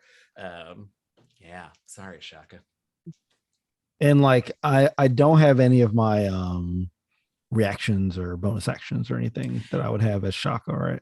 Yeah, because you are paralyzed, you can't take actions, which means you can't take bonus actions either. So yeah. Okay. All right, that's cool. All right. Is there go ahead. Is there a way to help? Can I use my turn to help break this, or is that something that like unless you have a spell that will break it, and I don't think not as a walrus, I don't. No, of course not as a walrus. Yeah. So no, but I do love the idea of the walrus, like Gazrick walrus trying to just like nudging him. Spell, like right, exactly. Yeah, it's very good. Tusks exactly trying to clack together to right. Yeah. No, not the clack. No, with the flippers. I love it. The Remmerhas is up next, and the Remmerhas seems to have a new rider, I suppose, and so it sort of gets up on its feet as if it is prepared to take its new rider whither it may go, but otherwise just sort of takes the dodge action, I guess, to try and avoid more pain. Which brings us to Gazrick. Gazrick, you are in the fray now. So there are a couple of things now that you're in here that you notice. One is you also obviously you've seen this saddle. You also can see off to one side, and you sort of start putting things together. You see a body, a humanoid body face down in the snow. It is not that figure that you followed through, but the robes that it's wearing, just like the cold, start to bring back really, really old memories for you. Okay. Gazrick notes it. Cannot act on it right now because of the Yeti action, but is very much aware, and in some ways positions himself now that looks at Shaka and realizes that this is something in this current form can't do anything. So I want to make a cross from Shaka I get 2 attacks, right? I believe so, yeah. Yeah, I want to make a tusk attack at the one in front of me that like also went after Shaka, and then I want to or actually no, then I'm gonna body flop the other one and try to flop myself in front of that one. So like just bite, such a funny attack name. Yeah, it's good. Body flop, just- Flop, not slam, flop. Yeah, Flop, right. Flop. So I'll roll 2 d20s. Okay. I'll tell you what I got. Okay. First one is a 18. The second one is a 10. The 10 doesn't hit, but the 18 does. Okay, cool. Then I use my tusks on the first one to do 3d6 plus 6. So let's do 3d6. And it's so easy in D&D Beyond. I just click the d6 button 3 times and then click roll to everyone, and then I'll add a 6. I got 18 on that one. And then I will just use my movement to position myself as, because it fails the body flop, just in front of the fallen rider. Okay. That the end of your turn? That will be the end of my turn. All right. The first Yeti that came in that paralyzed Walrus Shaka and attacked the Remmerhaz looks around, and as was being described earlier, like this was supposed to be an easy meal. Also, this Yeti is bleeding profusely from a lot of wounds. There are burn marks. Obviously, the Remmerhaz got a few good hits in early on before you all arrived. And this Yeti is hungry, but not that hungry, and says, peace out, and takes off away from you all and sort of into the tundra. It wants to move. So it is not disengaging. If anyone who is near it wants, which I think might just be Gazrick, wants to take an attack of opportunity. Absolutely. I'll definitely try and make it remember you. Well, that, and if I can truly get something from it to remember it by. True. We can hunt this thing later. So I'll roll d20 plus 8, 19. Hit. Okay, and so that is 3d6. Once again, so easy in D&D Beyond. I press this button 3 times, and then I add 6 to it in my head. I'm sure there's a way to add 6 to it, but I just haven't gone there yet. 12 plus 6, another 18. Nice. Nice. Yeah. And was that Tusker body? That is. I think I just flopped. I don't think I have the ability to reactivate it, so I bite. Yeah, in this moment. Yeah, and just open up a big old gash, and this thing sort of stumbles and grunts, but keeps on running and makes it with the wind picking up the way it is, your visibility is maybe about 60 feet or so. The Yeti makes it a little further than that, so you begin to lose sight of it. Okay. Obviously you could track it and do other things, but that Yeti is away. Selise, we are up to you. So are we down a Yeti, or are they both done for? The other one, well, why don't you make an insight check? Oh, my dice, please be nice to me. Look, they're hot and cold today, y'all. Yeah, it really is like much like over a 15 or under 5. Dirty 20. Nice. Well done. Brian, how is this other Yeti feeling? Well, this other Yeti, it had some signs of battle. It wasn't actually that hurt. It was still figuring, okay, well, maybe this new meat is now meat. But seeing that its packmate has run, it is turning to also follow the same path into the cold and snow. So it is disengaging from, I guess at this point it would be disengaging from a paralyzed Walrus Shaka and Gazrick, Walrus Gazrick, but Walrus Gazrick already took my bite. Yeah. So it is turn. You Selise see it running. It's starting to leave. All right, I let it run away, and I go over to help Shaka. Yeah. Okay. Yeah, I'm still paralyzed. Yeah. We can be out of initiative in that case, as the 2 Yetis take off, their meal spoiled. Shaka, about 48 seconds later, if you haven't been able to muscle your way out of the paralysis will end. And Gazrick, you are right there next to this body. So I want to ask something, because animal shapes, the way it works is it's a concentration spell, and I can choose into using my action. As a DM, can I choose to transform into the most dangerous animal of them all, man? Yeah. To be able to analyze this corpse and stuff to get my other, and like to still have it active if I need to. Yeah, I think so. It's an 8th level spell. There's no indication that you can't, as far as I can tell. So yeah, I think so. You know, obviously, if you cast a different concentration spell while you're in gnome form, then that ends it. Yeah. But Sure. I think that's fine. I just want to have my bonuses to investigation because I think that's the big thing. Yeah. Definitely, But also definitely. I switch back into gnome form, keeping a little bit of the extra polar bear fur around my neck and my armpits to keep me warm. And I wait for everyone if anyone else is coming by, but I'd love to make an investigation on this thing. Sure. But yeah. What are you looking to discover about this person? Just like the attack, why are they here?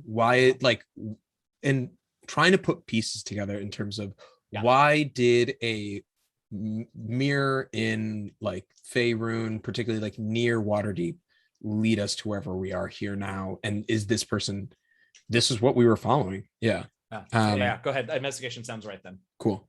14 plus 8, 22. Nice. Okay. So a few things. One, this druid, because that is who they are, was killed from behind with a combination of magic and what looks like probably a Yeti attack. But there's definitely signs of also magic. Mm-hmm. And with a 22, I will even say that it looks like some sort of similar magic to what Shaka often does when he is Eldritch blasting his enemies. Obviously not that it was Shaka, but like that is the spell that was used. Yeah. Beyond that, you recognize not this individual, but you recognize the garb. This is a druid of the Lednic Caldera, your home, your first home. And I think that is probably where we'll finish this week. I have so many questions, and this is where we're ending? Yeah. Have you met Eugenio before? Because this is dope. Next week. I will wait. Cool. Yeah. Hey, thanks for hanging out, y'all. Thank you for a great game, you three, you and you. But you know, we knew what was happening. It's fine, yeah. I mean, thanks, yeah. Thanks for hanging out, y'all. This has been a blast. That was episode 4 already. We have seen so many different locales, but things are getting mysterious for the crew, I think. Shall we go around and let folks know who we are and where you can find us before next week's episode, where we'll learn more about the Lednic Caldera and this druid? Where shall we begin? Well, we started with Shareef last time, so why don't we start with Tanya this time? Or you would call me right when I put something in my mouth. Oh, no, we'll go. That's okay. Oh, no. It's fine now. It's fine now. I'm sorry, I wasn't looking. That's okay. Hi, I'm Tanya. You can find me over at Cypher Tier. You can find me tomorrow on CNE Games, where it is the second episode of Idle Champions Presents 2. We are eventually going to fight Tiamat. Let's see what happens. I am playing Selise, but a level higher, and we'll see what else is going on. Thursday, we are back to a normal game, as far as I know, of Black Dice Society. B-Day will be back from Gamehole Con. And then Sunday, we'll be back here to see what's going on in Caldera. But find me over at Cypher Tier. All right. I think that brings up Masood next. Hey everyone, I'm Masood. You can find me on Instagram and Twitter at Maroodboy, MAHRUDEBOI. Right now, this is the only stream that I've got on my schedule, so you can catch me next Sunday with these wonderful folks playing Ravels of Waterdeep, exploring more about Lednic Caldera, which I cannot wait to find out more about.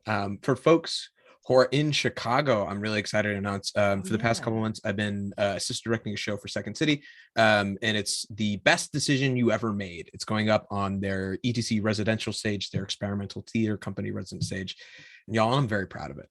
It's a really good show. It speaks to a lot of great things. And so if you're in the area, come check it out. And send me a message on Twitter if you're gonna go see it, because I'll come by and we can talk about it afterwards. I'd love, these folks know it, I love talking about comedy theory. And if you'll indulge me, I'll indulge you. But yeah, thanks for hanging out, and see you next week.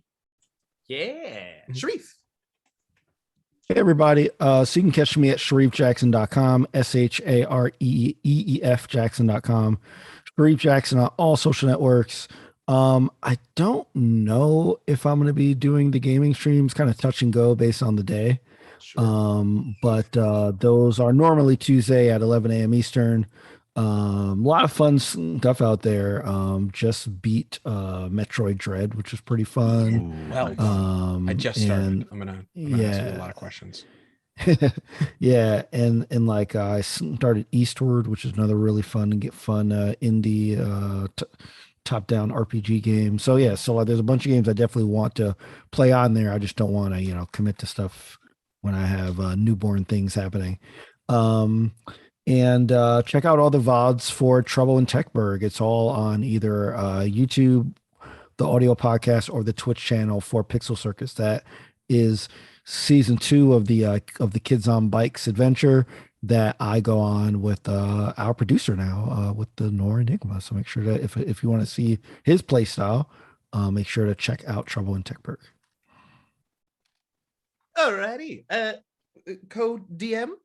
Oh, it's me. Hi, Brian, Urban Bohemian, pretty much everywhere on the internet except for TikTok, which I'm still salty about, but whatever. I stream on Twitch 3 days a week. I do variety. It's games, it's food and drink every Sunday. It's Animal Crossing, cozy and chill. Then I go away for a few hours and come back to be with these lovely folks. Coming up soon, actually, I don't really have any. I'm going to be in a charity mega marathon for Trans Lifeline. So that's going to be my next Saturday stream. It'll be part of that charity marathon. And I'm also, as Tanya mentioned, CNE Codename Entertainment Games. If you're playing Idle Champions right now, don't forget to do the challenges and get your votes in for the trials on Mount Tiamat, because you can vote to give the party bonuses, advantages, and every now and then you can give Selise an extra roll or a surprise, in addition to nope, it's gone. In addition to the other cast members, but mostly just get in there and like place Selise, Tahani, and Shaka, because it's a lot of fun. Yeah. Yeah.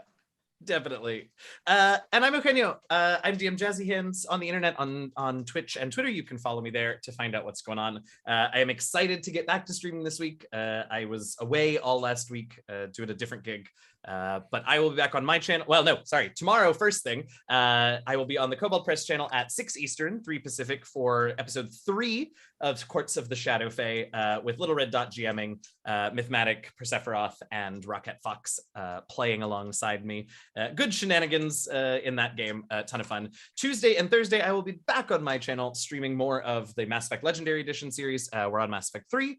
I have missed playing that this week, and it's been sad not being there. But we'll be back in space with Patient Shepherd this week, and then I think that's it for me until the next episode on Sunday. We have a few things to talk about, but I did just realize that we want to also mention our missing rival this week. Of course, you should go follow LaTia on the Twitters at LaTia Jacquise, and check out all of the great things that she is doing throughout this week. Currently at GameholeCon. Yeah, I can't wait until she comes back and we tell her that she's like now a Snowhawk, which is kind of awesome. Yeah, I can't wait. Other things that we want to mention, if you have not seen, we have officially announced that the season 11 finale of Rivals of Waterdeep is going to take place live at PAX Unplugged in Philadelphia this December. We are very, very excited. If any of you are going to be at PAX Unplugged, we would love to see you there at the show. Of course, it will also be available if you are not at PAX, but we are very, very excited to get to be together in the same room playing in person for our season 11 finale. Yes. Super excited about that. We have so many fans that have never seen us play live. Like, we haven't played live in 5 seasons. I'm one of them. I was like, gonna say, I'm one of them. Yeah, I'm still Honestly, at this table now, 4 of us haven't played together. Yeah, 66% of the cast has never played with you all in person. Yeah, so I'm excited. So it's very exciting. Yeah. I'm very, very excited. So that is going to be at PEX Unplugged. I believe we tossed something in the chat about that. So check that out. And then just for today, last but not least, we are going to go and raid the Opera Geek to spread the rivals love over there. So be good, behave yourselves, and enjoy Kelly's stream as we get over there. Oh yes, I did too. I was just reminded that Tanya and I also have another announcement because we like to talk about rivals on Motherlands and talk about Motherlands on rivals. We are going to be playing a game of Into the Motherlands at San Diego Comic-Con. Yeah. So if any of you are in the San Diego area or are going to San Diego Comic-Con next month, the weekend of Thanksgiving. Wait. When is it? We'll talk about this. I'm literally going to be in San Diego the weekend of the 20 up to the 22nd. So never mind. It's for a different thing. But yeah, we'll have a chat. I'll love to chat with you guys there. Yeah, we're gonna be playing a little game of Into the Motherlands. I'm gonna be running. Tanya will be playing Invicta, and we have some guests joining us. B Dave is going to be playing with us, and we will also be joined by. I don't know who's actually. Markia. Thank you. Markia McCarty and Gabe. Nice. Okay, great. That's the list. Great. So I'm very excited. Some awesome players. I already have ideas for where we're going to send the crew and what they're going to be up to. So if you're going to be at San Diego Comic-Con, come check us out. Okay. Now we're going to go raid the Opera Geek, spread the rivals love, be on your best behavior, and we will see you next week back here, same time, same place, for episode 5 of season 11 of Rivals of Waterdeep. In the meantime, stay safe, stay healthy, and happy gaming, y'all. Bye. Bye, all. Peace.